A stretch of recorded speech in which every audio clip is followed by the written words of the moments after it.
Hey guys, before I turn you loose on this year's Bowlapalooza show, I wanted to take just a second to acknowledge the passing of Mississippi State head coach Mike Leach. When we taped the show on Monday, AJ offered our best wishes to Coach Leach, who had become suddenly and gravely ill just a few days before. And of course, when we woke up on Tuesday morning, we all heard the news that Coach Leach had died overnight. We've spent a lot of time discussing Coach Leach and his teams on the show over the years. His ideas about offensive football made his team stand out. His personality made him stand out personally even more. Coach was one of the true characters in a sport that is full of them.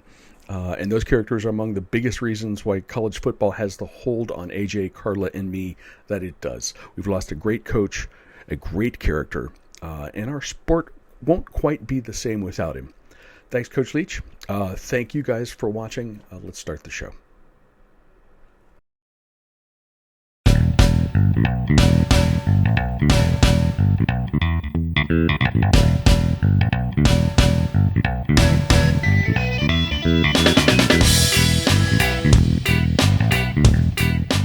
Howdy, boys and girls. Welcome back to the Carla and Crappy Show. I am Crappy.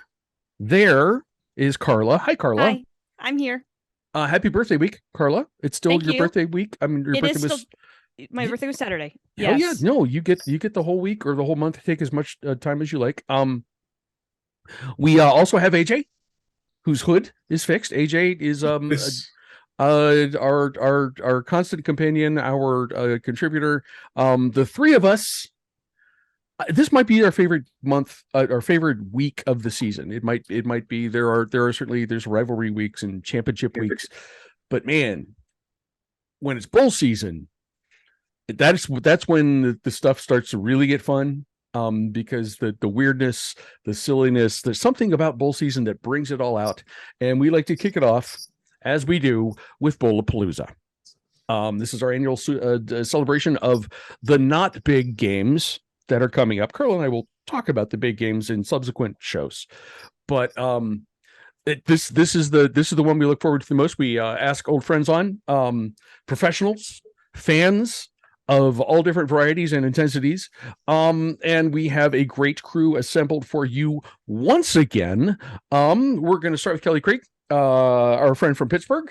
She could give Carla a run for her money in terms of Penn State fandom. Kelly, how are you? I'm okay. Sorry, no video. No, you're good. A very dark vehicle, but it's cold in Pittsburgh. And what else is new? Nice to see you guys. Cold in Pittsburgh. You were playing hockey. So I'm extra cold. Excellent. I have a question for you. Yes, and I'm going to do this with all three of you. A week prior, and I imagine you heard this, a week prior to Land Grant Trophy weekend, Carla suggested that Penn State at that moment in time was the best team in the Big Ten. Do you agree? Yes, no? What do you think about that assessment? Was that correct? At that time, I thought what Carla said was brilliant. Okay. And then I saw that team from up north of you go into the horseshoe and completely embarrass you guys, just Ohio State, just like they completely embarrassed Penn State. So as much as it pains me to give credit to Jim Harbaugh, I there's something real going on in Michigan. And it bothers me because Franklin has had more time, and somehow Jimmy got it done. Jimmy Harbaugh, and not Jimmy Franklin. I'm going to have to disagree today with Carla's statement. You'll note that this conversation made me open a second beer. So I'm sorry. Yeah, that's right. No, I knew it's coming. And we haven't even started yet, Crappy. I brought up a fair amount, so we're good. Next up. Our second guest, a resident of the greater metropolitan South Bend area, is Gabby Biltz. In spite of the best efforts of her boyfriend, who is a proud graduate of the Ohio State University, she remains loyal to her alma mater, which is the University of Notre Dame. I will point out, and this will become relevant later, last year was the first year that we actually kept track of these picks. That was a request of Kelly's son Aiden, and Gabby, in spite of the smokescreen that she blew about not paying attention to college football, not really knowing what's going on, picked more games than anyone else. So, welcome back, champ. Good to have you back here. Thank you. My question for you. I mean, listen. Yeah. I'm not making excuses for my performance. All I'm saying is that bowls is incredibly vibe-based picks. There is no rhyme or reason to bowl season, and that's the best part. It is. And it is. That's why we do this. If you just feel the vibes correctly, you can be very successful in bowl season. It's true. Gabby, my warm-up question for you: assess Marcus Freeman's first season at Notre Dame.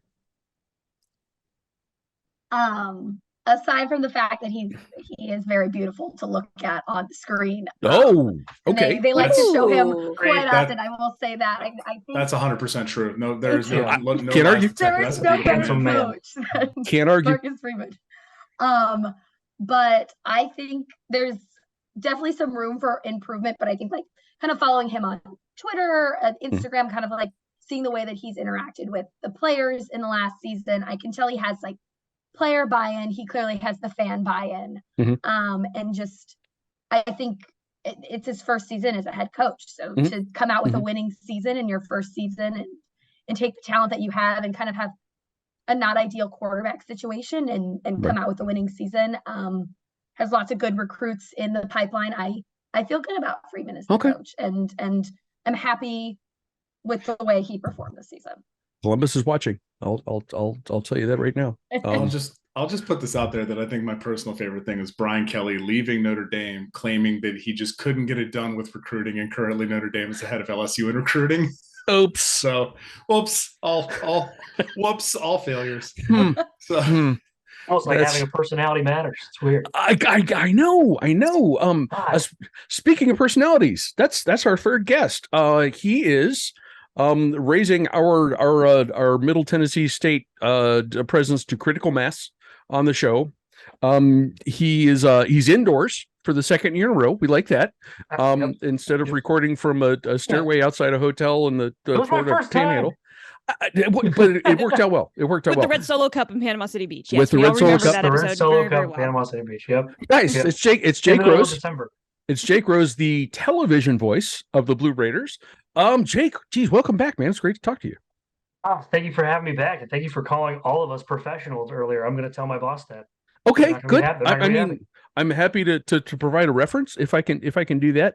My warm-up question for you, and this is a thing that AJ posed a couple weeks ago, that Rick Stockstill is the smartest coach in college football. Doesn't worry about so much about how the whole season goes. He's playing the long game because he seems to go to the Bahamas Bowl or the Hawaii Bowl a lot. Do you agree or disagree? He's not playing for bowl wins as much as he's playing for vacations. So I think that is the long game.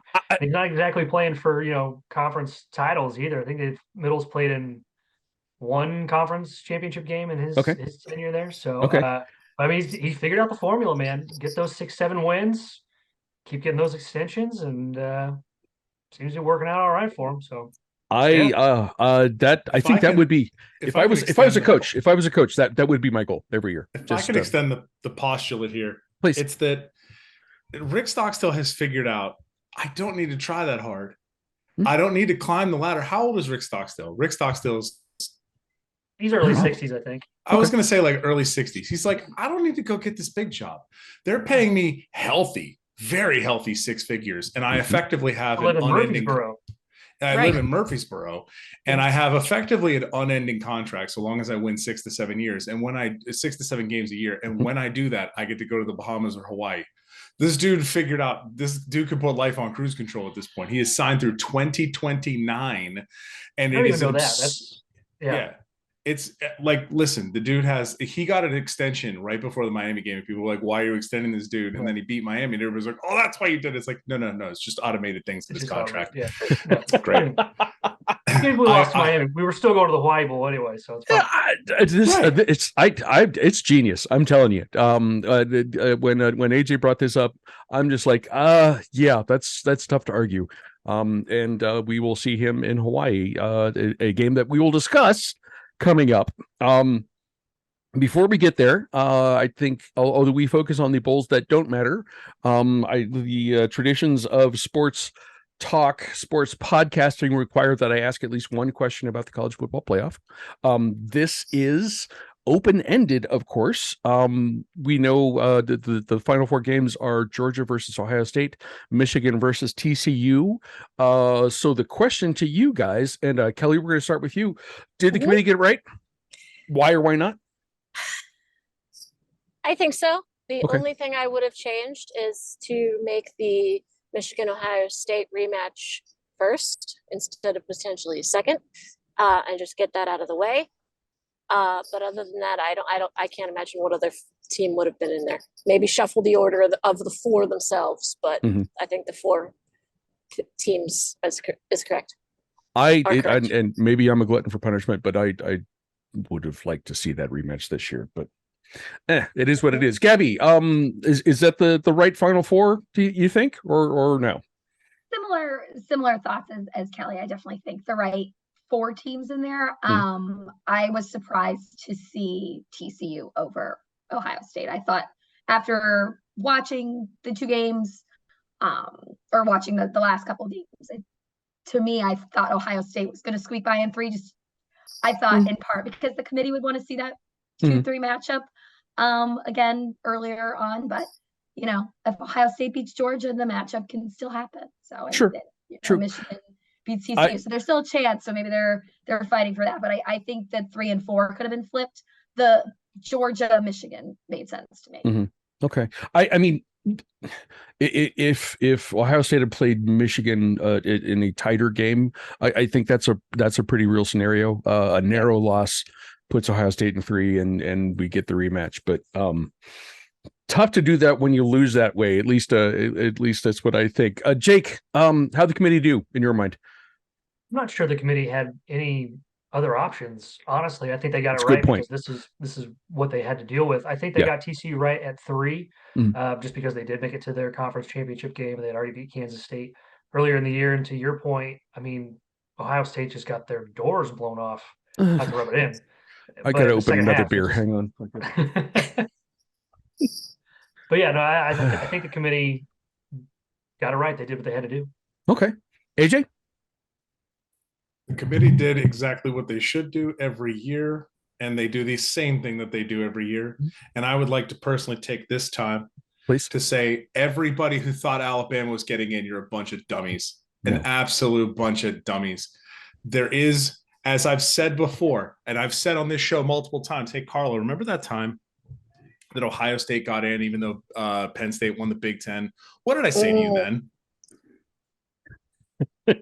I don't remember what you said to me then. Don't lose 2 games. Hey, crappy. Remember that time that Ohio State won the Big Ten, but I believe it was a 1-loss Alabama got in instead? What did I say then?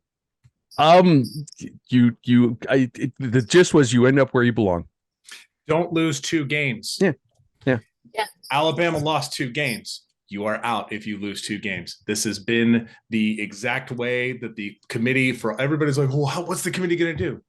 If you're undefeated, you're in. If you're a 1-loss conference champion, you're in. If you're a 1-loss team, you have a shot. If you have 2 losses, no, you don't. That's it. This is the same every single year. We don't need to make up silly things about this. The games will play themselves out, and the records at the end of the year will put you in or out of the playoff.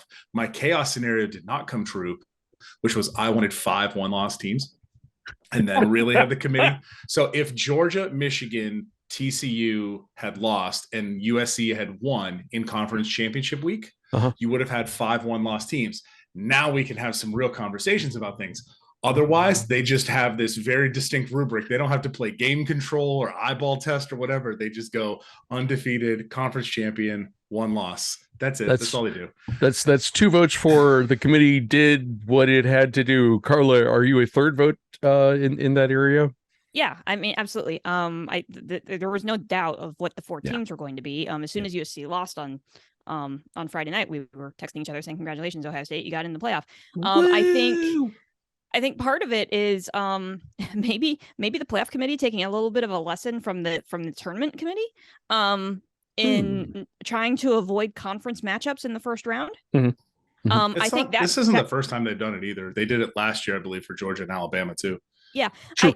Yes. I still think TCU was deserving of the 3 spot, but I think that might have actually kind of added a little bit more to the conversation of, do we really want a rematch of this game already? So yeah, I think the committee got it spot on, and you know, and who's the winner of the college football playoff?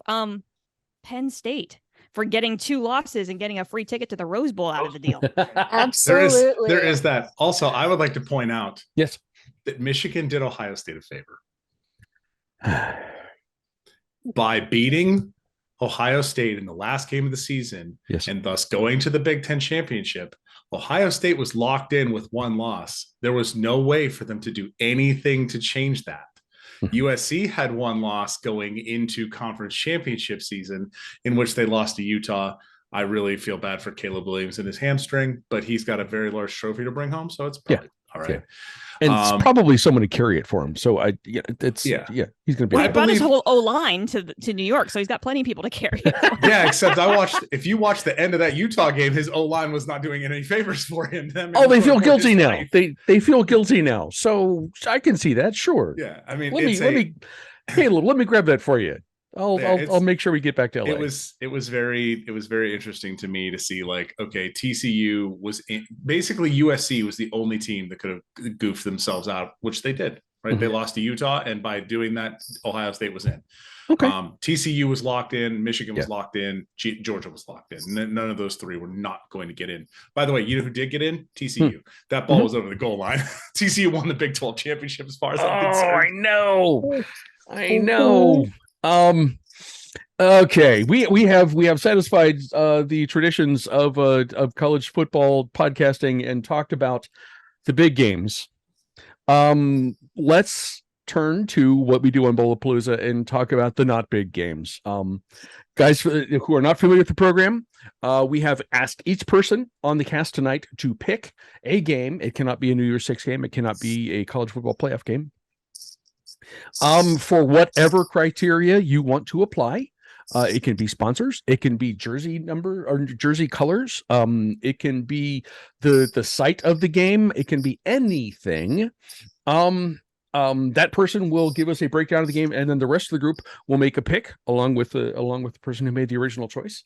I believe the first bowl games, including the Bahamas Bowl, are on Friday, December 16th. That was not a game that anyone opted to pick. No worries. We pick up our action on the following day, in the following day, Saturday, December 17th at 11 a.m. on ESPN. This is not the only bowl game that's named for a condiment, but is wasabi an actual, is like that a company, or do we just like horseradish root things? I regret to inform you that this company is in my line of work. Oh, okay. I'm very familiar with this is awesome. That was a question I had. This is the Wasabi Fenway Bowl in Boston. This is a Cincinnati versus Louisville. The Cardinals are favored by a point. The AJ Fun Index is 41.5. Jake, you picked this game. Go ahead and break it down for us, please. It's an old school Conference USA rivalry matchup. Crappy Conference USA guy now, so I gotta go for the old school Conference USA now. Absolutely. But what's great about this bowl game? It's not necessarily that it's Cincinnati and Louisville, or that it's an old school Conference USA game. It's the fact that they're playing it at Fenway Park, and the fact that they are going to have to share a sideline because it is being played at Fenway Park. 2 teams. Sorry, now that I'm dropping my R's like I'm in the town. Yes. But the other fact that Scott Satterfield left his job at Louisville to take the Cincinnati job after years of trying to get fired at Louisville, finally leaves on his own accord to take the Cincinnati job. And then, of course, Louisville brings in Jeff Brom from Purdue, and just like Ben and J-Lo, that it's America's favorite couple reuniting. And that was, you could have seen that one from 1,000 miles away. But just the fact that these 2 teams and just kind of the history with the coach, coach jumping ship in the middle or after the season, he's played a bowl game, sharing a sideline at Fenway Park. It's just going to be silly. Okay. Do you have a pick? How do you think this is going to go? We're going to go Louisville. Just because. Okay. We will go through our list here, and I'm just I've got you guys up on the Brady Bunch screen right here. Carla, you're next. How is this one going to go? There are just too many storylines, right? I love this game for so many reasons, and I don't remember who it was on Twitter. I wish I would have written it down, but someone on Twitter suggested that Scott Satterfield should just coach both teams. Yes. Since they're sharing a sideline, that they should Yes. just run back and forth between them. Like that would be amazing. I will say this about the Satterfield move. Shout out to my former producer for the former Louisville site on the Rivals Network, Howie Lindsay, no longer a sports writer. But he was tweeting, but he's still very involved in Louisville athletic program, said that Louisville fans were actually celebrating the fact that Scott Satterfield had left and they didn't have to pay him a buyout. That he left on his own accord. So this is the best case scenario for everything. Mm-hmm. Louisville fans are stoked. Get your popcorn for this game. I don't care. Give me Cincinnati. Okay. Next up we have Gabby. How's this one going to go? Okay. So you know, I'm maybe the least knowledgeable about college football on the okay. call. Look. We heard that last year. We heard that last year. Just go on the work. vibes. Not this time. Not what happening. I'm saying is the strategy that I used last year was like going off of the vibes, the colors, the you know what I was feeling, and I'm feeling, you know, I'm Ohio. I like Cincinnati for this one for that reason. I'm going with the Ohio. I'm going with Cincinnati and the fun colors, and yeah, I feel good about it. Very good. Kelly, what do you think about this one? Wow. Sorry, I had to wash my hands because they smell like hockey gloves. Okay. Using Ohio as a reason makes me laugh because Cincinnati's airport is basically in Kentucky. Not basically. It is. It is in the state of just Kentucky. Minutes from Louisville anyway. So they're kind of like the same to me. But I will go with Cincinnati. Okay. We still have AJ. What do you think? Quick news note on this game. Scott Satterfield is not coaching either of these teams, which is a shame because I did really want him to coach both. Just like with a bullhorn up at the top of the Green Monster, just yelling plays down to the field. I really wanted that. Oh man, that'd be perfect. It would be perfect, but it's not happening. Okay. I will say that I think Louisville got away with it this year in a very real way. Their offense was not good, at all. And yet somehow they kept winning games. I believe I made the joke on this program that Scott Satterfield was just sitting in his office looking at his hands like, what do I have to do to lose? Because all he wanted to do was lose. He wanted to get fired so he could collect the buyout and move on. But now he's off to go coach. I can't remember who now. It'll come to me in a minute. It'll come to me in a moment via Google Docs. But when we have a team that is lost their coach, in fact, both of these teams have lost their coach. By the way, Scott Satterfield. That's right. Scott Satterfield went to Cincinnati. That's right. That was the joke. Yes. Thank you. That was the literal joke. I forgot in the moment. I will say that I expect Cincinnati to win this game. I think they are a better team. I think Louisville spent a whole lot of time getting away with it. And they are kind of in line to get the guy they wanted when they hired Scott Satterfield. They wanted Jeff Brom the first time. Yeah. So they're bringing their prodigal son home. Hope it works out better for them than it did for Scott Frost in Nebraska. So I'm going to take Cincinnati to win, to bring the bucket of nails home. Okay. I gotta agree. This is a trophy game, by the way. This is a trophy game beyond the bowl game trophy. This is the bucket of nails trophy. Are they actually going to play for that? I don't know if they are or not. You gotta. Bucket of nails. I am. While AJ's looking that up, I'm gonna say, Cincinnati. Even with the departure of Luke Fickell, that's the team is well coached. It is talented, and I'm not sure I can say those things about Louisville. Bearcats are going to win the Wasabi Fenway Bowl, and get a bucket of nails and a large bowl of green horseradish goop. Next up, on the same day, on Saturday, that's sort of like the first big bold scheduled day at 3:30 p.m. This is on ABC. Life goal is to have enough money and or clout to get a bowl game named after you. This is the Jimmy Kimmel LA Bowl presented by Stifel. I don't know what Stifel is. This is in SoFi in Los Angeles. This is the Washington State Cougars versus Fresno State. Fresno State is favored by 3. There's an AJ Fundex of 54.5 points. This game has AJ written all over it. And fortunately for us, this is the game that AJ picked to discuss. AJ, explain this one to us, please. It sure is. So this is Fresno State versus Washington State. Mm-hmm. And for all of my friends here who will not stay up late enough with me to watch these games normally, this is your chance to watch Pac-12 Mountain West stupidity happen in real time during the day. You also get to see the late night god Jake Haener in, I believe this might be his final game. I think he has one more year of eligibility. Carla. He does not have time late night god. The late night god Jake Haener. Okay. Fresno State without Jake Haener, they missed him for about 4 weeks when he had a foot injury. It did not go well for them. They were what happened in that stretch? They were very bad.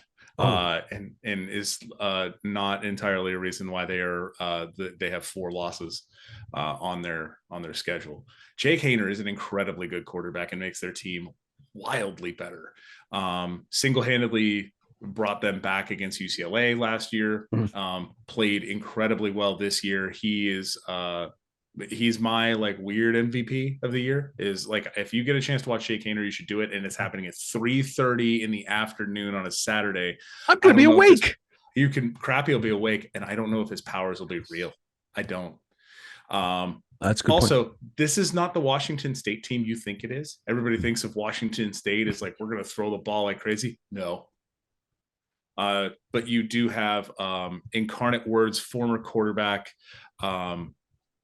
Ward, who came over with his OC to Washington State. Jaden DeLora, who was previously the quarterback at Washington State, Apple Cup fans, is now at Arizona, which is just a delightful thing. He's a random number generator as far as I'm concerned. Anything can happen. But this team is very, very good at throwing the ball.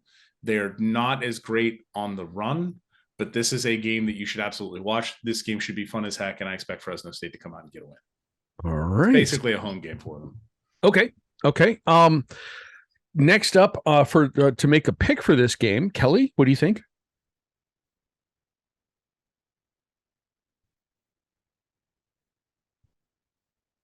Kelly, you are muted.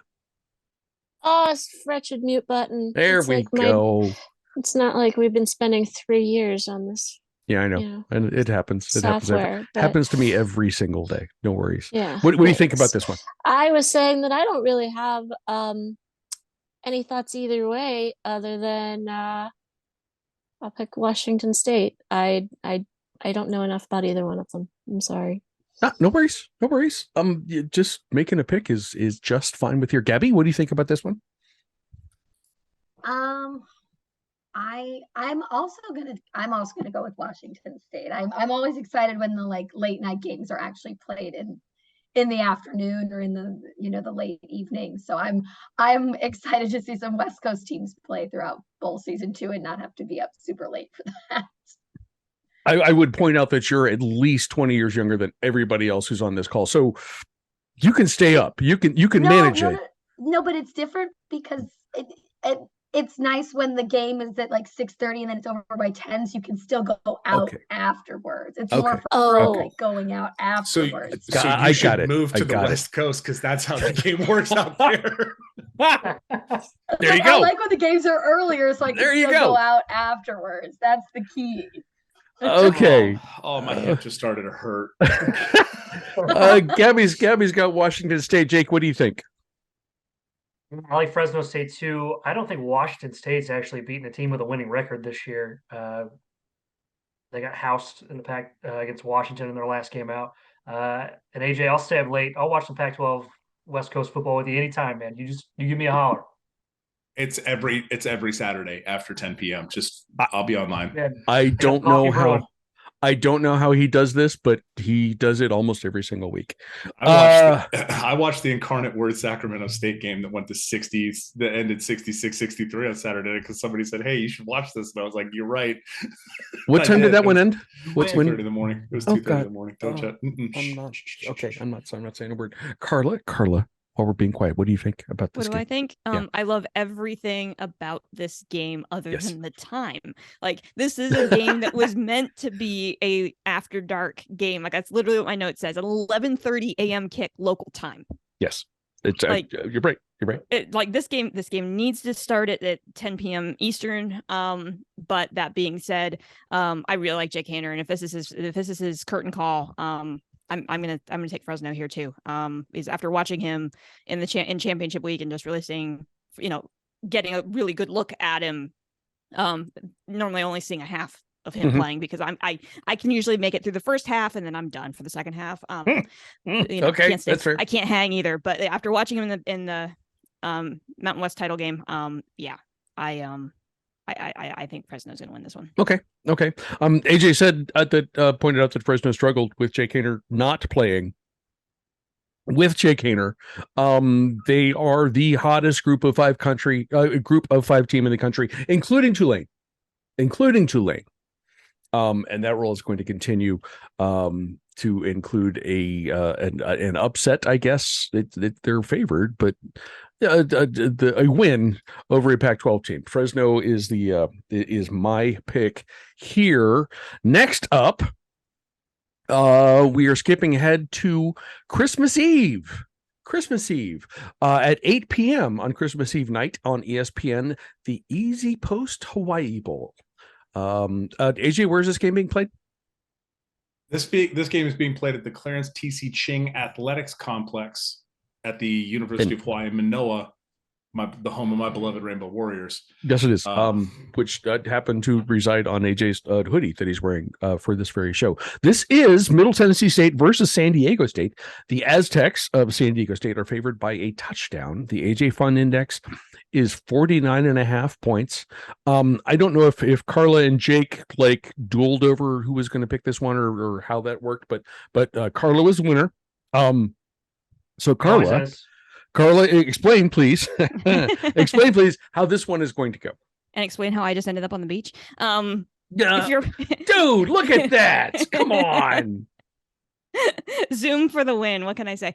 No, and actually I put a note here in this game. This is one of those weird years for bowl season, right? Because of where the holidays fall. So Christmas Day and New Year's Day are Sundays this year. And of course, that little thing called the NFL, that other football, messes everything up. So I'm here to tell you that the Easy Post Hawaii Bowl is your only bowl game on Christmas Eve. It's a Saturday. Saturday, December 24th. There's only one bowl game. It is this game because the NFL took over Saturday.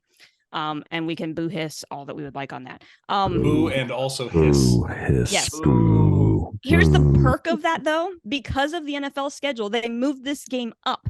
So it's earlier in the day than it normally would be, which means you don't even have to stay up late. So if parents is working to assemble toys with your friend Jack Daniels, it's totally fine. You could watch this football game, get everything ready. Yes, I stole that line from somebody else. I'm not yet. Totally worth it. Is not yet to that. Totally point. Worth it. Yeah. Borrowed it. It's in my future, not this year, but probably in a couple. It's coming. So Middle, congrats on the trip to Hawaii. And what you get out of a trip to Hawaii is the toughest defense the Blue Raiders have faced all season. Because this is not the San Diego State team that we're used to, right? They went 7-5. But all 5 losses were to really respectable opponents, right? Their 5 losses are to Arizona, Utah, Boise, Fresno, Air Force. That's a gauntlet. And those are their only five losses. If you're looking for some good news here, for obviously because being Middle fans, the good news here is San Diego State's offense, not the prolific thing that we're used to seeing, right? In fact, it might not take a ton of points on Middle's side to actually keep up with So the fact that San Diego State's defense is really, really good might get neutralized by the fact that they can't score points. But for Middle to win this game, It's going to require a solid game, good decisions from Chase Cunningham. Frank Peasant and the ground game has to get going to balance out that offense. Okay. But we've seen what the Blue Raiders are capable of. Ask Miami about that. They Let's are go aware. Blue. Sure. Also, a side note on this game. Congrats to, from what I've heard, congrats to the Band of Blue, who also get to go to Hawaii. Oh, nice. Ooh, Nice. Nice. I don't have You any know football what? players in my classes, but I do have some band members, and there were rumblings of going to Hawaii. So I don't know if the whole band's going or if the upper class, like the seniors, are going or what. But I heard a vicious rumor that the athletic department was going to pay to send at least part of the band to Hawaii. So if that's true, kudos to the athletic department to do that. That's another Rick Stockstill thing. He does that all the time. He bought Fantastic. yeah, he buys tickets and sends people there. They were also doing a ticket deal for anybody that couldn't go to Hawaii, that you could buy a bowl game ticket and they would give it to a military family. I like that too. I like that too. You know what? Rick Stockstill, again, glorious human being. I don't want to hear slander. I don't want to hear Rick Stockstill slander. I'm sorry, Middle, you're gonna have to go 7-5 forever, but I don't want to hear Rick Stockstill slander. And you will not. You will not hear it on this program. And I need to ask Jake. So if the band is going and the team is going, are you going? Somebody's got to stay behind and call basketball games, Carla. No, Jake, that is a natural transition to you, the television voice of the Blue Raiders. I'm sorry you don't get to go and see this in person, but I'm sure you do have thoughts about how this game is going to go. Yeah, Carla kind of hit it right on the head. Neither one of these teams really is very good at scoring points. And it is kind of unusual for a San Diego State to struggle putting points on the board, but that's what we've got this year. And I think one thing that Middle has going for them is their defense is actually very opportunistic. They force a lot of turnovers. They score on a lot of those turnovers. You'll see a lot of fake punts, fake kicks, going for it on fourth down a lot, not just on 4th and 1, but 4th and 3, 4th and 5. That being said, San Diego State's rushing offense is a lot more balanced than Middle Tennessee's. So I think that could be a problem because Middle Tennessee's defense has been pretty porous against the run this year. Ooh, that's so rough. I hate to pick against my Blue Raiders, but as Carla said, this is a really good San Diego State team that played a real gauntlet of a schedule that Middle just didn't have to deal with this year in Conference USA. Okay.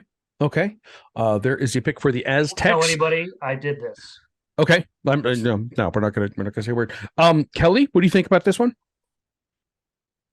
I'm going to stick to AJ's theory of with bowl games, vibes are more important than logic, and stick to my theory of never picking against Carla. Okay. And pick Middle. Okay. Both of those are solid theories. I wouldn't try to dissuade you from either one. Gabby, what do you think here?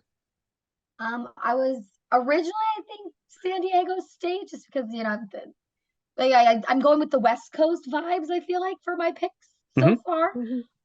Except for the Ohio picks. I guess that's only kind of my vibe.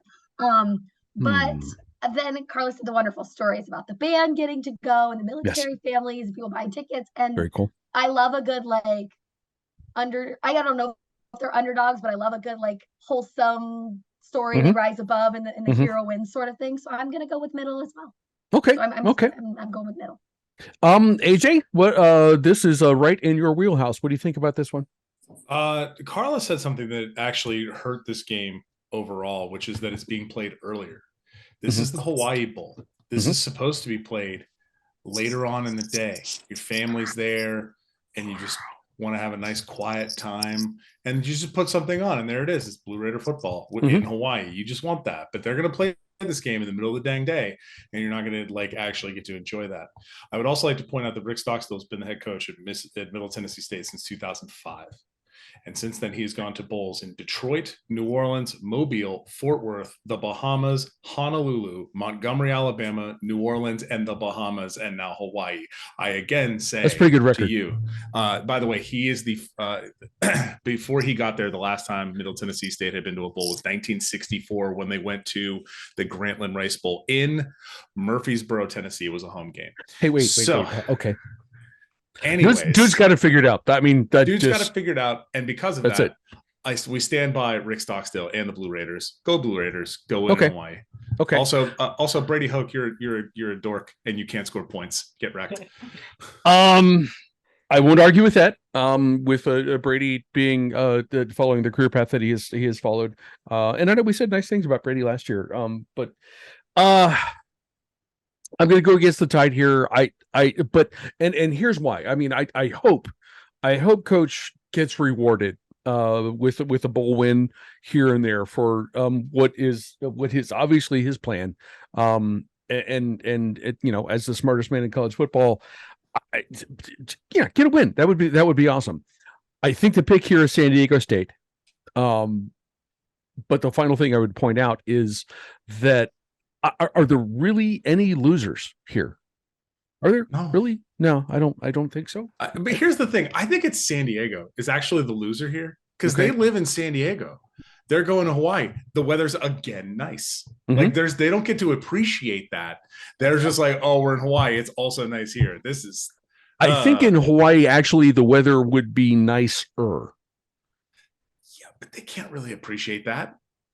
I'm sorry, like the middle it is a more subtle difference. It is a more subtle difference than between Murfreesboro and Honolulu. I will, yes, absolutely. I would agree with that. The Middle Tennessee kids are going to greatly appreciate the island culture far more than the kids from San Diego. That's all I'm saying. No, I can't argue with that. Cannot. On Friday, December 30th, we at 3:30 p.m. This is another big game. A big bowl game day. There are several and a couple that we're going to talk about at 3:30 p.m. on ESPN. It's the Tax Slayer Gator Bowl. This is in TIAA Stadium in Jacksonville. Number 21 Notre Dame, ranked teams, kids. Number 21 Notre Dame versus number 19 South Carolina. Notre Dame is favored by 2.5 points. The AJ Fun Index is a Midwestern 52 from her apartment in the greater South Bend metro area. This is Gabby. It is Gabby's turn. Gabby, explain this game to us, please. I know. I when I emailed you about it, I was like, shockingly, I'm gonna pick the team with or the game with my alma mater. Yeah, you just blew the surprise for everybody. Shocking, yes. Yes. So Notre Dame, South Carolina. I think I'm looking forward to this game because it's like, again, Notre Dame had I'd say a good season, not a great season. It's the first time in a while, or since I've been a Notre Dame fan, that we haven't had a great season. So I think it was a bit of an adjustment, especially at the beginning of the season.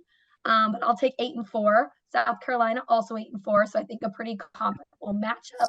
And they both, I was looking at records and kind of just seeing who they played. They both have a couple of really big wins, the wins over Clemson.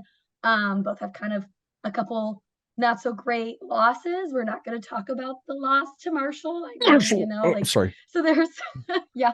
And so I think there's an opportunity for both teams to kind of shine in this. Again, Notre Dame has not really had a super strong quarterback situation the entire season. So interested to see how that plays out in the bowl. I know our one quarterback just entered the transfer portal, so I don't know what that's going to look like. I don't know as much about South Carolina just because I've been watching them all season, but again, seems pretty comparable to Notre Dame. But at the end, it's going to be the Fighting Irish on top because Okay. Yeah. That's what we would expect from a Notre Dame alum. Kelly, how do you see this game? I have to disagree with Gabby. I'm going to go with South Carolina. Okay. There's a couple of the Notre Dame, their backups headed to the transfer portal, so that'll affect them more next year than this year. But they did, the signature wins are similar. Yep, they did both beat Clemson, but for some reason, I like their. I think that the Marshall loss is worse than South Carolina's loss, and I am going to lead for South Carolina. Okay. Jake, how do you see this one? Kind of to echo what everybody else is saying, it kind of just depends on what version of these two teams that you get. Are you getting the Notre Dame that lost to Marshall and lost to Stanford? They didn't just lose to Marshall; they lost to a bad Stanford team too. Yeah, but also, did beat Syracuse, did beat Clemson, and same with South Carolina. Yes, they beat Clemson and they whooped Tennessee, but they also got beat by 45 points combined by Missouri, and Florida. So Ugh. what version of Spencer Rattler is he even playing in this? Yes. So I am going to lean Notre Dame actually in this one. I think Marcus Freeman is going to have everybody in line. I think he's going to have everybody ready to go for his first big, I want to say national stage game, because every time Notre Dame's on TV, they're on the national stage. Yes, naturally. Absolutely. No one's more bitter about Jack Collinsworth getting that job than I am, but that's neither here nor there. Yeah, you make a great point. AJ, how do you see this one? Well, nepotism is real. And, Yes. it is incredible from time to time. Yeah. Also, can somebody explain to me what these numbers are next to their names? What are those about? I believe that means that there is a group of folks in a secret room somewhere who thought these guys were good. And assigned rankings. So this is not typically something we would encounter on this show. No, this is something that Carla and I would talk about in like the next show. So it's a little different. Sure, I understand. Yeah. I understand. You're said no New Year's 6. The rules said, but it's not. It's not. It's not a New Year's 6 poll. Which is why I was like, what are these numbers here for? It's fine. I think everybody here has been absolutely spot on. What version of these teams are we getting? Who's to say? Again, it's bowl season. There's no rhyme or reason to this season. So I'm going to go ahead and pick the team that beat Clemson. Let's I'm gonna pick I'm gonna pick the team that I'm gonna go Notre Dame here. I feel like Shane Beamer had them rolling to the end of the year. They beat Tennessee, in which the turf monster ate Hendon Hooker's leg, and I feel really, really bad about that. And then they beat Clemson. They are the number 1 special teams team in the country. Surprise! Frank Beamer's kid's good at special teams. Couldn't have seen that coming. Yeah, I do think that this is Notre Dame's game where they want to prove that like the beginning of the season was a fluke, and Shane Beamer and South Carolina want to prove that the end of the season was not a fluke. I think this should be a very good game. I expect Notre Dame to come out on top. Okay, Carla, what do you think? Yeah, this is I had one of those like dreaded question marks in my 2 seconds analysis here of is North Carolina the hottest team in the country right now? Question mark, right? Like, I mean, if any team went like skyrocketed at the end of the season, that's tough to argue. They finished the season really, really well, right? And but here's the knock against South Carolina in this game. Defense. Who needs defense in bowl games? Right? Especially in bowl games. Yeah, and if you look at these 2 teams on paper, that was the one thing that really stood out to me. Was like, yes, South Carolina's on a hot streak, and like in basketball, you always say you never want to play the hot hand in the tournament, right? And like, so looking at a bowl game, I'm like, I wouldn't want to play South Carolina right now. But then you look at those defensive numbers, and you go, when you're playing a Notre Dame team that can also put up points. So that's my big concern here. I think I like the Irish here. I'm going to take Notre Dame. But this game's going to be entertaining as heck. Okay. I will say, when we had long discussions about this, like before the season started, in a couple of those shows. Once we got past the season opener, obviously, I joined Carla and AJ as unabashed Marcus Freeman fans. I even and this is a weird thing for me, pulling for Notre Dame, and I'm picking them here. I think Marcus, after a rough start, did a nice job of kind of getting the team, making sure the team was unified, not losing anybody. And finish the season well. I'm a bit myopic here, and I will admit that. You guys have heard this before. I'm also keeping track of what Marcus does, in case hypothetically a coach in Ohio State would lose to Michigan 3 times in a row, and we might need a former player, someone with experience in the rivalry to come back to Columbus. Get your own. Get it. I'm just saying. Yeah, but Wisconsin just hired Luke Fickell. What are you doing? There is that as well. There is that. At any rate, I'm picking Notre Dame to win this game and closing out a very nice season for Marcus Freeman. What do we have next? Oh, hey, my game is next. And I have mixed feelings about this because not because of the actual game, but because of the presentation this is the same day. This is Friday, December 30th, at 4:30 p.m. on some freaking website. I don't know where it is. The Sports Arizona Bowl. This is an Arizona stadium in Tucson, Arizona. My Ohio Bobcats versus the Wyoming Cowboys. OU is favored. My OU. Not the one in Norman. My OU is favored by a point. The AJ Fun Index is 43.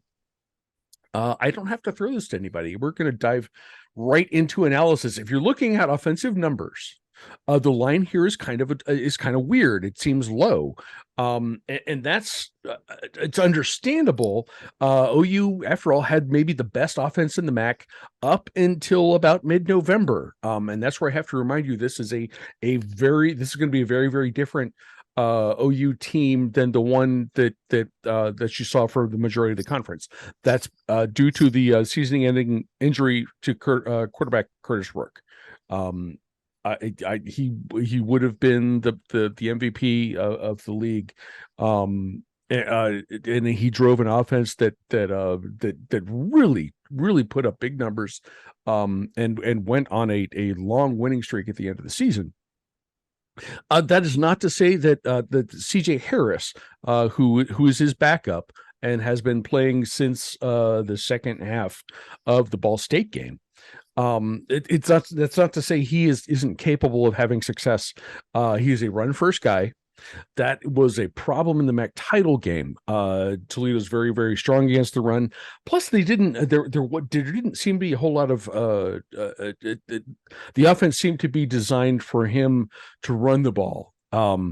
If Tim Albin and the rest of OU's coaching staff can figure out a way to open up the offense a bit and force Wyoming's safeties to back up out of the box, I think my Bobcats will have a good day. If they can't, that it's going to be rough for me. Wyoming's defense has been pretty solid. They're giving up just 150 yards of rushing per game on average this season. Tim Albin was named the MAC Coach of the Year for the turnaround that he orchestrated in Athens. So if I'm choosing to have faith that the offense is going to be opened up a little bit. I'm not talking about OU's defense because it doesn't really exist. So this is going to be predicated on OU scoring. I have faith that Tim, the MAC Coach of the Year, will get this figured out, and my Bobcats will bring home whatever trophy exists for the worst site in the history of online sports talk. That's what I'm choosing to go with. Let's see. Kelly, what do you think about this game? Well, for starters, can you let me switch windows because my phone's about to die? Yeah, absolutely. While you do that, hey, listen, we'll come back to you. We'll come back to you. Yeah, come back to me. Yeah, but if you Gabby? can approve my coming in on my other window, I will check. Awesome. I will check. Awesome. Gabby, what do you think?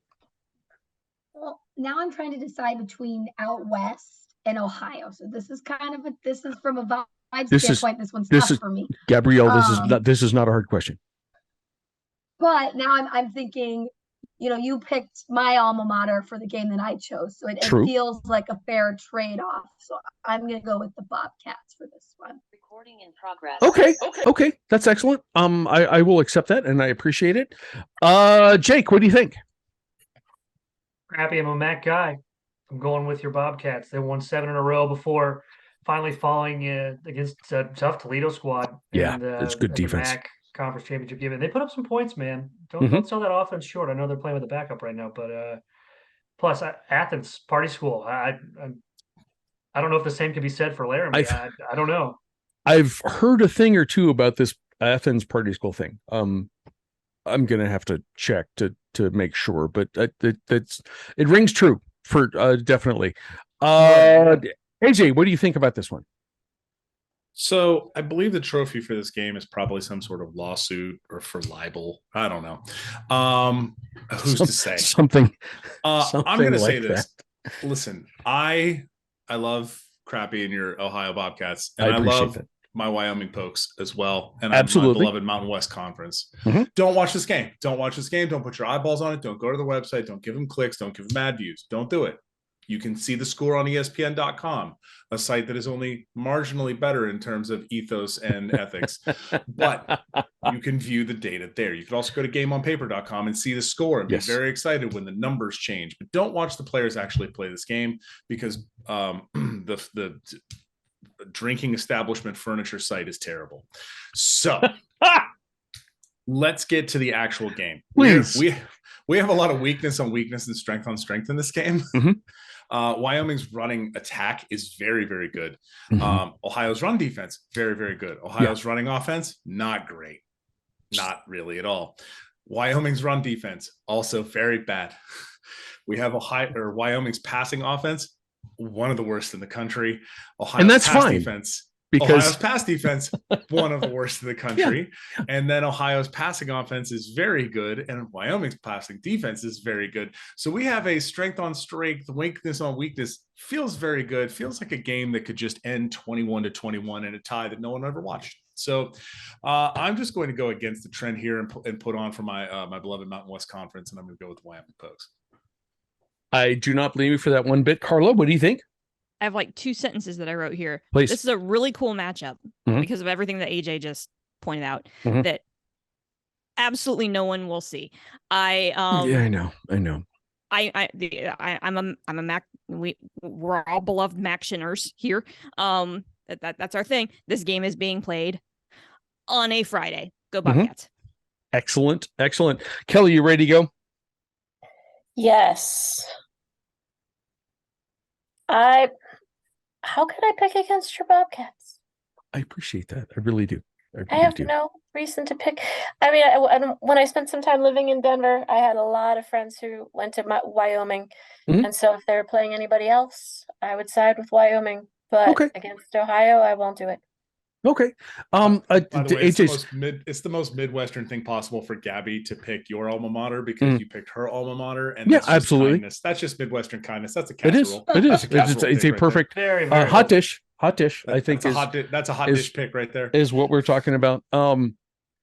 We have one more game on Monday, and again, this is a game that is solidly. It's not a New Year's Six game, but this game is always on New Year's Day, and as we pointed out earlier, the NFL has Sundays, has the January 1st date locked up. So on Monday, January 2nd, 2023, a whole different year, kids. We have at 1 p.m. we have on ABC, we have the second, I believe, of 2 Cheez-Its related bowls. This is the Cheez-It, Citrus Bowl in Camping World Stadium in Orlando, which I believe is also the site of the Cheez-It Bowl, also in Camping World Stadium in Orlando. I'm not sure of the relationship. This one, however, this is interesting. Number 17 LSU versus Purdue, a coachless. I don't know who has Purdue named a replacement for Jeff Fromm.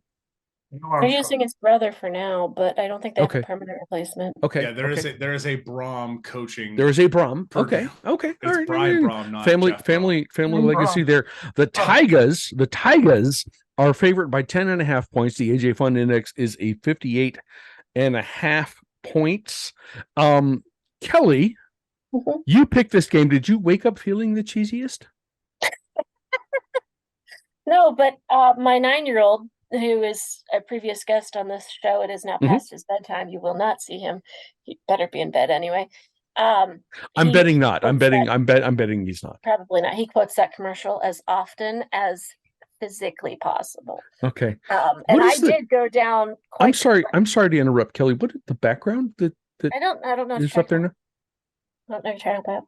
Huh. It looks a lot like the Rose Bowl, which is not the game we're talking about. It's not. But it's the game I'm going to, so I'm putting it up there. Anyway, the game I'm talking about is also a game I've attended, but I went with this one because it is the SEC championship game loser against the Big Ten championship game loser, kind of like a consolation for the two Great point. play each Great other. point. Mm-hmm. But I thought I had it under control until Purdue's coach left. Yeah. I don't want to side with LSU because there's nothing that makes me want to see Brian Kelly succeed ever. Mm-hmm. But this, they did beat Alabama. I want to believe that just means Alabama stinks and not that anybody is good enough. It doesn't mean good things for whoever beat them. Big Ten championship game not included. If we look earlier in the season, Purdue was one of the few teams to make Michigan look, what's the word? Mortal. They were the first time they played Michigan, they made them look beatable. Mortable is the word we use here. Mortal. Yeah, mortable. Not so much in the Big Ten championship game. That game for half. That was for half of a moment. Yeah. So I wanted to go with Purdue, make but the what are they, the fourth best team in the Big Ten at this point? The Big Ten West is just a disaster, and they came out of it alive, unlike everyone else. But in almost every statistic on paper, it looks like LSU has this in the bag. Like you said, 10.5 point favorites, score favorites. Yep. So I'm all about wanting the Big Ten to win every bowl game they get into. Absolutely. And to just show that, but the Big Ten West is just a disaster this year. So I have to in my own game that I pick an SEC team. I'm sorry. I do not blame you one bit. Gabby, what do you think about this one? There's like a thrift shop trophy at stake here, a bowling trophy, a tennis trophy. There is a trophy at stake on this pick. And I still can't pick Brian Kelly. I just can't do it. I can't root for LSU. I can't do it. Can't do it. I've got so hard. I've got to go with Purdue, and I've got to stick Midwest. I got to West or Midwest. I can't go South with any of my picks. So I'm going Purdue.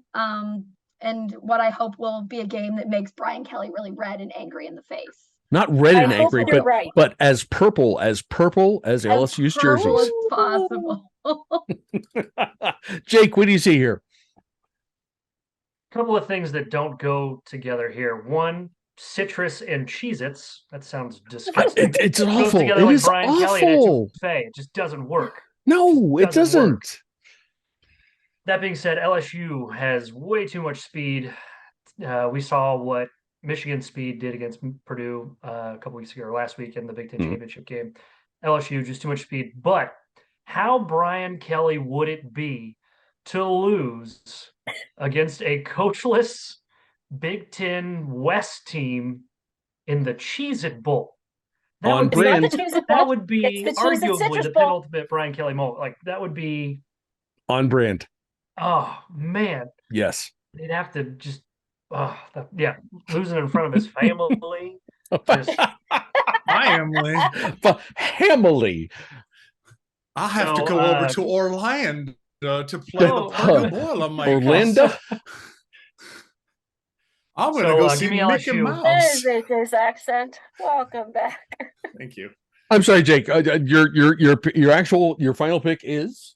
We are going with the Bayou Bengals. The Tigers. AJ, what do you think about? AJ, what do you think about this one? as a former sicker myself, I have to declare that when the LSU Tigers go on down there to the Camping World Stadium, I have a family vacation home in Destin, Florida that I like to camp at. And I like to decamp by going on down to Disney World, where I see Mickey Mouse and Minnie Mouse and Donald Duck. Donald Duck's not wearing pants. He's got a shirt on. And I don't even understand why. Do you think he's made a family with Daisy Duck before? A family would have been such a wonderful thing. Family. That's how DuckTales started. Anyways, there's no way Purdue wins this game. There's just not. There's not. But here's the thing. Ready? Gather around, kids. Okay. Huddle up, everybody. I think Purdue, for no reason at all, none, absolutely no reason, drags LSU into the Big Ten West muck and beats them with experience. I'm picking the Boilermakers because I think that this is the sort of dumb game that Brian Kelly just doesn't care about. Like, listen, you beat Alabama. You've locked up the SEC West. You're going to the SEC title game. What are we going to do? We're going to stub our toe at College Station so hard. Now, does Garrett Nussmeier get the start? Who's to say? Do they try and start Jalen Daniels, who's hurt? Who's to say? But I'm going to go ahead and just pick Purdue because nothing matters. Brian Kelly would never put a child in harm's way ever. He wouldn't do that. Ever. He would absolutely. He would absolutely is his number one concern. He would absolutely perish the thought. Carla, what is your pick here? How do I top that? Well, okay. So first of all, I agree with Jake. Citrus Cheez-Its sound disgusting. It is. It's really gross. I gagged a bit when I read this. I was like, oh wait, like I'm not eating citrus Cheez-Its. No. Second big thing here. Again, we've talked about, everybody else talked about it, that when you're a Big Ten fan, you root for the conference, right? So that's going in the back of my mind. Third thing is what AJ just brought up. We don't know the status of Jaden Daniels' ankle. Now, that being said, LSU's got other speed. Can they overcome if Jaden's not going to be in, under center? Probably. I don't care. Go Purdue. Nice. King the drum. Made me want to change my pick from logic to heart. I don't know if I can do it. You're allowed. You're allowed. We're still on the game. Kelly, I will trade with you. Yeah. And I will trade LSU because I believe in the family. Then you can have Purdue. Okay. Okay. So Kelly, you're taking Purdue. I will share Purdue with you. You are trading Purdue. AJ, you are taking LSU. I will take LSU. Okay. Did that go through the transfer portal? I just need to make sure that went through. But one of you has to sit out. One of you has to sit out next year. No. This is the one free transfer that you get. That's okay. So we have Kelly with Purdue. After being properly inspired. AJ is taking LSU. Carla, I'm completely lost. What did you just pick? Did you pick Purdue? I picked Purdue. Okay. Just cause. As I said earlier, for the only rooting interest I have in this is wanting to see if Brian Kelly's face can turn the same color as Purdue's road jerseys. As LSU's road jerseys. It's like a purple. It's a dark thing. I swear I've seen pictures where this happens before. So I'm picking Purdue. This is Jeff Brom is not there, but a Brom is in charge. And that is the kind of thing that they would do. Boys and girls, you can hear the Carly and Crappy Show on Apple Podcasts, Spotify, Google, and a variety of other podcasting hosts. You can watch us on YouTube and on the show's Facebook page. If you like us, please subscribe, rate, and review. If you don't, mind your own damn business. Be sure to come back in about 2 weeks when we will discuss how wrong everybody was. Maybe we won't have all the results in then. And then Carla and I will talk about other games. Two final things for everybody. We're not doing the traditional final thing, although as I mentioned, this is the second year we're keeping track, meaning me, are keeping track of our responses. We're going to pick a winner to see who had the most correct picks. We're going to need a tiebreaker for those purposes. The tiebreaker is this: the total number of points scored in the Peach Bowl on New Year's Eve between Ohio State and Georgia. I will give you 1 point of reference. The current AJ Fun Index, which is over the over/under number for the uninitiated, is 62. I'm springing this. I'm springing this on everybody. So this is a surprise. We're going to hear some hesitation, maybe, but we'll see how this goes. Kelly, what is your number? I'm doing math because I had a predicted score first, and now I've got to add them together. Okay. Yeah, because I was thinking Georgia 31, Ohio State like 17-ish, and so that adds to 48. That adds up to 48. 48. I will tell you have the winner wrong, but okay, that's fine. We're with Kelly. I know. I'm not criticizing. Carla and I will talk about this game on the next show. Gabby, what is your number? Ohio State versus Georgia. Give me a total. I want to clarify first. Is it like Price is Right rules where like if No. I guess No, and I'm glad you brought that up. That is a great point. This is not, you can go over. We're just picking absolute closest number. Okay. I'm kind of hoping, I like a high scoring game. I like a good shootout back and forth. I'm gonna go with 70. I'm just gonna say that both teams score a lot of points on a weekly basis. I'm hoping for lots of points. That would be a fun game, and I have no argument there. Jake, what is your number? Ooh, I'm gonna go 60. Okay. Like 60 seems like a good solid number. Okay. AJ, I believe you're next. What you got? 78. No reason. 78? No, I just wrote down my MacBook keyboard put you down for 789 points.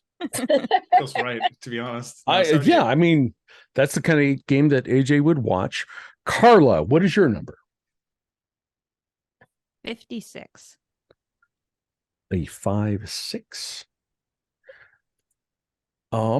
Carla, actually, this is funny because I wrote down the inverse. I wrote down 65. So we're all over the place. Hold That's on, good. real quick. We are all over the place. Can I Please redo mine? Drop that down to 68. 68. 68. Yeah, 68. AJ, let me get back here. You don't want to do 78? Do 78. Come on. Come on. All right. We have an interesting range there. 48 for Kelly, 70 points for Gabby. Jake is at 60. AJ is at 68. Carla is at 56. I am at 65. These numbers will come into play only if there is a tie among the games that we picked, among the 6 games that we picked. So we'll see how that goes. We will certainly have, I would think we'll have these available for our championship show, Carla. So, one of you guys is going to get a hideous bowling trophy coming in the mail. I want you to be sure to look for that. I have one more thing to ask everyone, just for the sake of conversation. Obviously, we all have rooting interests. We all have, we're big college football fans. My final question for everyone is, not including the game that you picked for the show, what bowl game are you looking forward to the most, and why? Gabby, we're going to start with you. What do you think? So we literally just talked about it, but I think I am most excited for the Peach Bowl. I've kind of been spending my football Saturdays watching Ohio State and watching Notre Dame. And so I'm really excited to see Ohio State. I hope for some redemption from that Michigan game and a rematch with them in the championship, but we'll see. Okay. Yeah, Peach Bowl for sure. Okay. Kelly, you're going to one of these, right? Mm-hmm. Uh-huh. What is that thing behind you? This one. This is particularly is the Rose Bowl from 6 years ago when Penn State played a absolutely amazing game that they lost to USC. I remember coming back from that one, going to work, really going was to work at Pitt, and being jagged by Pitt fans that Penn State lost that game, and I couldn't get them to understand that the game was amazing, and they kept saying, "But Penn State lost."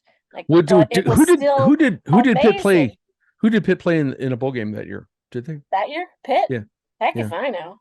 They were like in the Meineke Care Bowl or something. They were pinstripe for the 4th year in a row. I don't know. No, they had to go to Birmingham again. Probably. Uh-oh.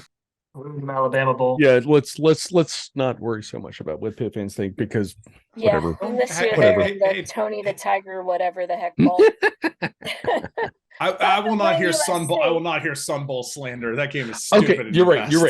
AJ has a point there. AJ has a point. A good point. And that was my backup pick bowl, except that I would have picked USC purely out of hatred for Pitt, and that didn't seem fair.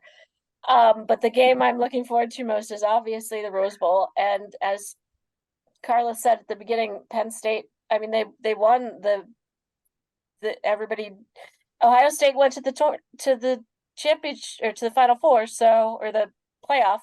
Wow, I've got my sports mixed up. That was a large glass of wine. Ohio State went to the playoffs, so Penn State got to fall sideways into the Rose Bowl, and just like they fell sideways into the Outback Bowl last year, they're just falling onto the luck of being the 3rd best team in the hardest conference in football. So it seems to work out just fine. We've got 2 lousy losses, but they happen to be the 2 best losses in the year. So that's my game.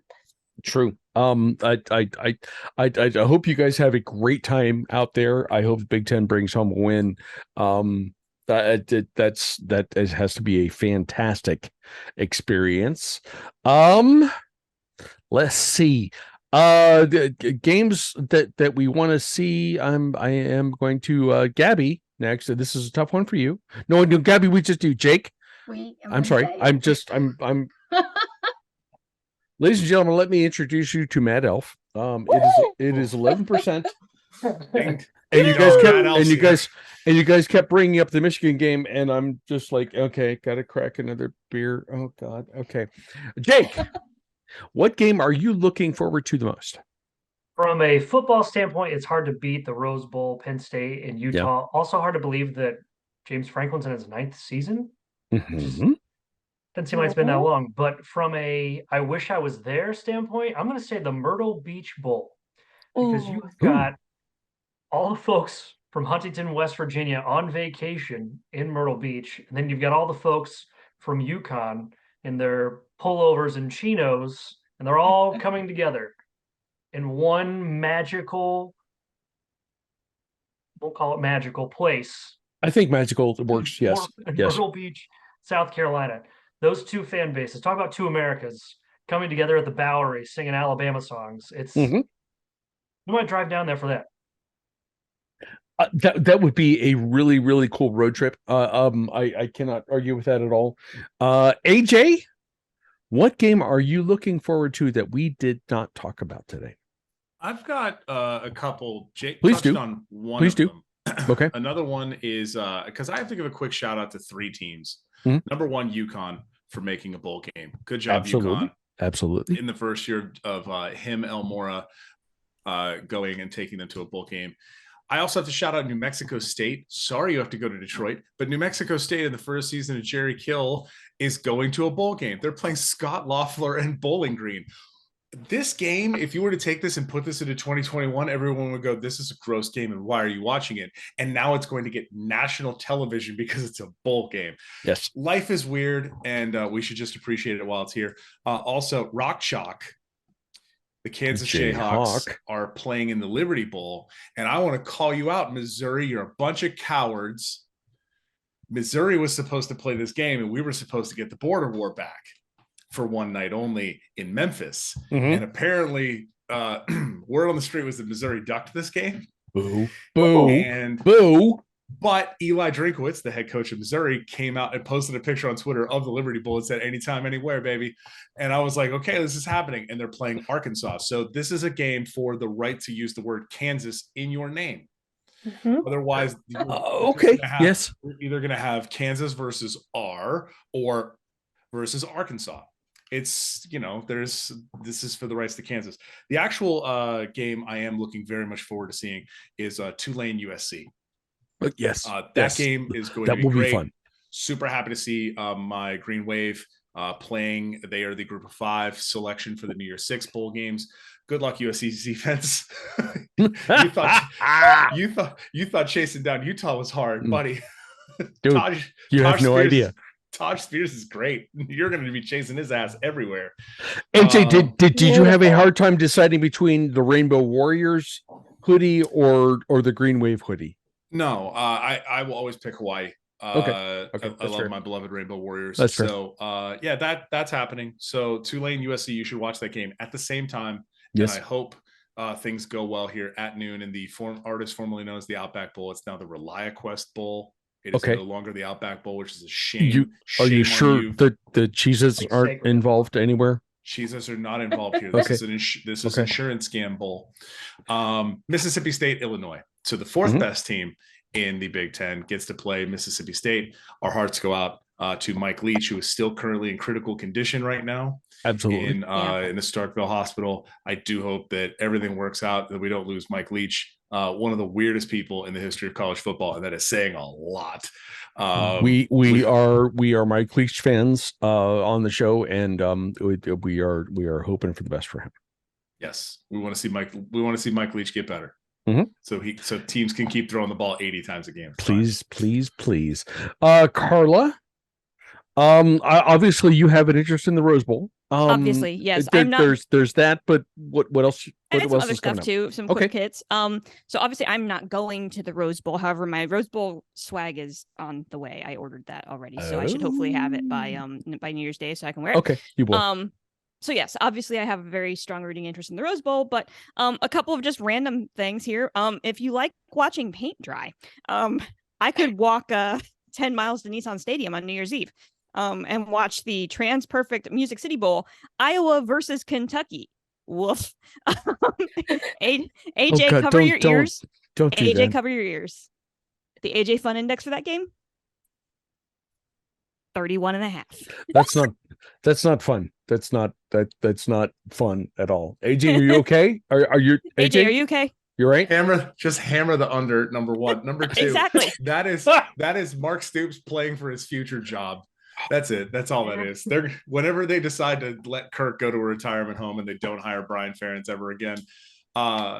Sure. Carla, by the way, of those 31 points, they're giving 28 of them to Kentucky, right? I was waiting for you to say of those 31 points, they're giving 28 of them to the kickers, right?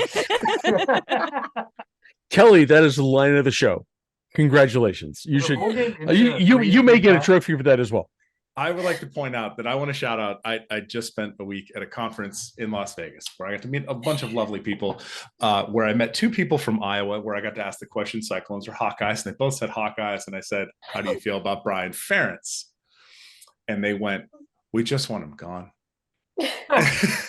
They even made shirts. They showed me shirts that they made for their tailgate where it's just like figure it out Brian. It's got Brian Ferentz's dumb face in the middle of the shirt. It was spectacular. I spent 10 minutes talking to these guys about Iowa football. One of them was at the Nevada game. That's the rain delay game. Yeah. Shout out to him because that dude's my hero. That is a real true sicko's hero right here in my heart. Did he stay the whole time? He stayed till 1 a.m. Central.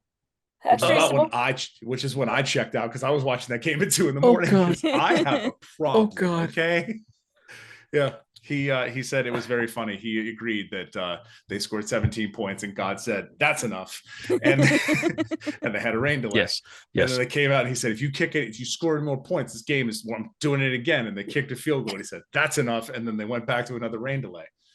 So yeah, this person suffered through that entire season.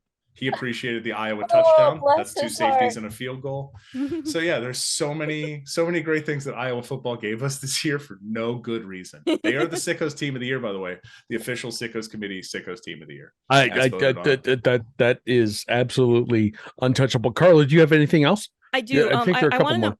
I do want to know who made the decision to send Pitt back to the Sun Bowl. Because we all know what happened the last time. If you don't, go to Google and type in 2008 Sun Bowl and watch the whole damn thing. Hold on. Can I help Gabby here? Please. Yes. Gabby. Yeah, when we talked about this last year. So Gabby, you have heard. Gabby, do you remember what the score of the 2000? I forgot to ask if you know the score of the 2008 Sun Bowl.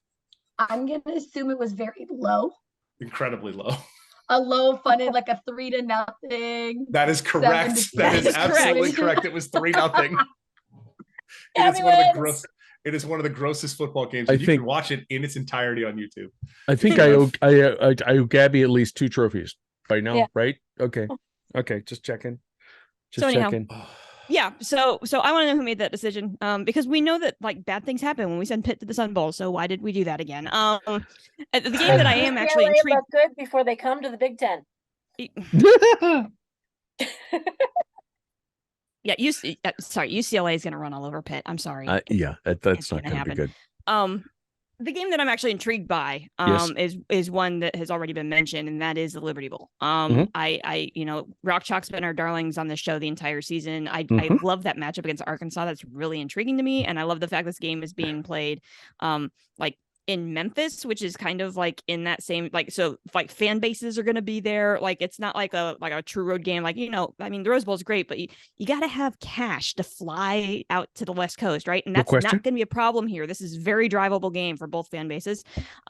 Should be a riot. I really love that matchup. So that's the game that I'm probably the most intrigued by in all this. Nice. Okay. It sounds like we all have many options, as it should be. And we all really.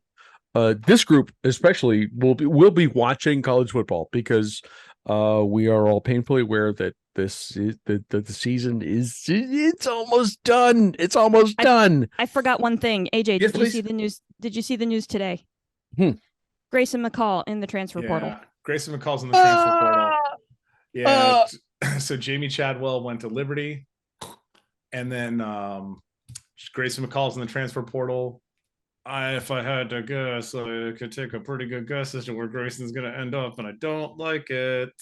You were the mullet people from the beach, and now you're not. You leave Marshall out of this. Beach chicken. I think I hope that Grayson goes somewhere because he's very, very good. I don't know how Jamie found him or got him to go to Coastal Carolina instead of any other school that would leverage his talents better. Blackman? No. But I hope that he has a very successful career. I hope he secures a bag at some point because I think he's an incredible talent. That would be good. That would be good. Guys, this wraps up another action-packed edition of Bowlapalooza. I want to be sure to thank the folks who joined us tonight. That would be Kelly, go Penn State in the Rose Bowl.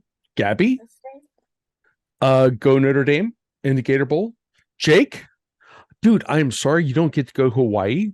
No, bummer, right? But Murfreesboro is a very nice consolation prize. That's what I'm told. That's what Carla has led me to believe. But he does get to do something really cool. I'm going to give you a chance to kind of shout this out. You are calling a basketball game this week that is really cool. Oh yeah, go. I am. Yeah. So the Murphy Center, where Middle Tennessee plays men's, women's basketball, host graduations, concerts, celebrating 50 years, which is a big deal because it was really the only arena around for decades until Nashville kind of exploded into what it is today. So you're talking about Elvis Presley and Garth Brooks and all these big time events coming to Murfreesboro instead of Nashville for decades and decades. So and a lot of great basketball moments as well. And I graduated there, so that's a pretty big moment for me. And I get to work there still. So, but yeah, get to call that game on Wednesday. Men's basketball taking on Chattanooga, so it'll be a really big deal. That will. I don't think we'll have the show posted by then, but I hopefully you guys got a chance to take a look at that. Jake, that's fantastic. That is a really cool anniversary. And if I may, I'm sorry, a top 25 women's basketball program as well. The 18th ranked Lady Raiders. That's right. Ooh, that's right. Oh, nice. Nice. Okay. The words "go blue" give me heartburn. But I'm in this case, given the context, we're good. And I would just point out that the number 3 Ohio State Buckeyes women's basketball program has beaten Tennessee. So it's just fun stuff. But that's fantastic. And I'm glad you get to be a part of that. Mike, can I interject on women's sports for a half moment? Please do. Okay, so Penn State's women's volleyball team made it to the Final 8, but they lost to Wisconsin over the weekend. Badgers.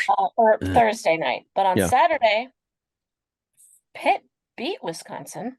So the 4 remaining teams for that must have been 16. The 4 remaining teams are San Diego. Okay. Not San Diego State, but San Diego, Texas, Mm-hmm. Louisville, and Pitt. Okay. This is the and I you and I have texted about this. The Pitt, back when I was involved in local media, it was kind of cool to see that program on the rise. So very, very cool.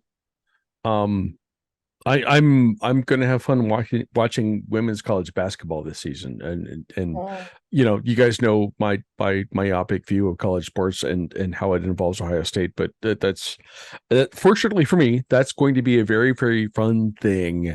To reiterate, thank you, Kelly, Gabby, Jake.